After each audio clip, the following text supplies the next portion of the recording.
नमस्कार भावांनो आणि भावांच्या बहिणींनो. आज आपण जिथे गेलतो की नाही तो विषय खरंच खतरनाक आहे आणि पालकांच्यासाठी आणि पाल्यासाठी आदर्श घेण्यासारखी गोष्ट आहे.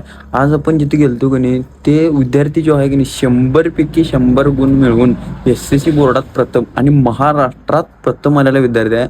आणि तुम्ही फक्त व्हिडिओ शेवटपर्यंत बघा म्हणजे तुम्हाला सगळं सविस्तर कळणार आहे. आणि महत्त्वाचा विषय कसा आहे, कसं मोटिवेशन करतोय एक लहान 10वीचा मुलगा हे तुम्हाला आता व्हिडिओमध्ये सगळं कळणार आहे. त्याची कन्सिस्टन्सी आणि बाकीचं सगळं सर्व काही फक्त व्हिडिओ शेवटवर बघा आणि 100% फॉलो करा.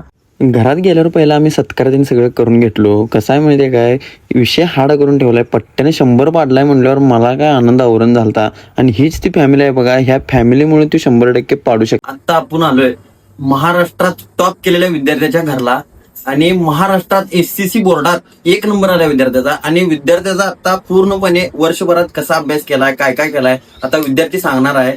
आता तुम्ही त्याच्याकडनं जाय. मी संदेश उर्मे, इयत्ता 10वी बोर्ड मध्ये माझा राज्यात प्रथम क्रमांक आला आहे. मी तुम्हाला आज सांगणार की मी कसा अभ्यास केला, वर्षभर माझं काय शेड्यूल होतं हे मी तुमच्यासोबत शेअर करणार आहे. वर्षभर म्हणजे आमचे तास सुरू झाले मे महिन्यापासूनच कन्सिस्टन्सी राखणे ही खूप महत्वाची होती. माझ्या शिक्षकांनी मला एवढंच सांगितलं होतं, तू असा विद्यार्थी आहेस जो 100% पाडूच शकतो. मी अशी नोट लिहिली होती की 100%च 100% असं एका कागदावर लिहिलं होतं आणि ते माझ्या रूम मध्ये चिटकवलं होतं. ते दररोज समोर माझ्या 100%च दिसत होतं. मी दररोज सारखं सारखं माझ्या अभ्यासावर फोकस करणं, म्हणतात ना discipline is greater than the motivation. म्हणजे मोटिवेशन महत्वाचं नाही. तुम्ही आज अभ्यास करायचं म्हणला, तुम्हाला मोटिवेशन आलं, तुम्ही दिवसभर खूप अभ्यास केला आणि दुसऱ्या दिवशी तुमचं मोटिवेशन लो झालं, दुसऱ्या दिवशी काहीच अभ्यास केला नाही, असं करून चालत नाही. कन्सिस्टन्सी ही खूप महत्वाची आहे. डिसिप्लिन म्हणजे मी दररोज थोडं का होईना अभ्यास करत होतो.